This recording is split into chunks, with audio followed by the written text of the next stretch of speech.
நாடாளுமன்றத்தில் ராகுல் காந்தியின் பேச்சு அனல் பறந்தது. 10 ஆண்டுகளுக்கு பிறகு நாடாளுமன்றத்தில் ராகுல் காந்தி ஆற்றிய உரை மக்கள் மனதில் எந்த மாதிரியான தாக்கத்தை ஏற்படுத்தி என்பதை தற்போது பார்க்கலாம். இந்திய ஜனநாயகத்தை காப்பதற்காக, அரசியல் அமைப்பு சட்டத்தை காப்பதற்காக கூட்டு முயற்சியில் இறங்கியதை நான் பெருமையாக கருதுகிறேன் என்று கூறிய ராகுல் காந்தி வாழ்க.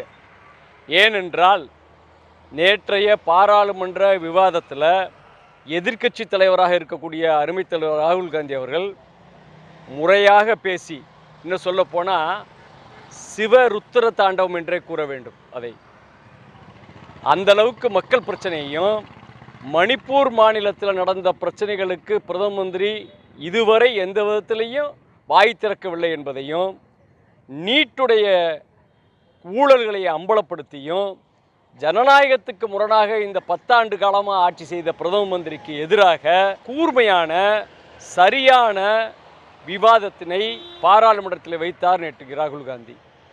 அதை எதிர்கொள்ள முடியாமல் அங்கே இருக்கக்கூடிய பாராளுமன்ற உறுப்பினர்களான ஆளுங்கட்சி பிஜேபி உறுப்பினர்கள் கூச்சலிட்டனர். இதுவரை எழுந்து பாராளுமன்றத்தில் பேசாத அருமை பிரதமர் மோடி அவர்கள் எழுந்து பேச வைத்தவர் ராகுல் காந்தி. அதை விட நேற்றுக்கு பார்த்தீங்கன்னு சொன்னால், இதுவரையும் பாராளுமன்றத்தில் 10 ஆண்டு காலத்தில் ஏதாவது ஒரு சப்ஜெக்ட் எடுத்து எதிர்க்கட்சிகள் பேசினா உடனே அனைத்து எம்பிக்களும் எந்திரிச்சு அவங்க கூச்சலிடுவார்கள்.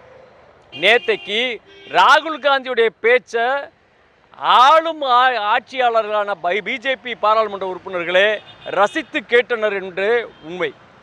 மோடியுடைய முகம் சிவந்து விட்டது. அமித்ஷாவால் பதில் சொல்ல முடியவில்லை. ராஜ்நாத் சிங் தெரிக்கப்பட்டார். இதுதான் நடந்தது. இது முதல் முறையாக நமது 10 ஆண்டுகளுக்கு பிறகு நடந்த நல்ல விவாதம், நல்ல தொடக்கம். இது தொடர்ந்து நடக்குமேயானால் நிச்சயமாக பாராளுமன்ற ஜனநாயகம் காப்பாற்றப்படும், மக்களுடைய ஜனநாயகம் இந்தியாவில் காப்பாற்றப்படும், அதோட அரசியலமைப்பு சட்டமும் காப்பாற்றப்பட வேண்டும் என்பதே எங்களுடைய கருத்து.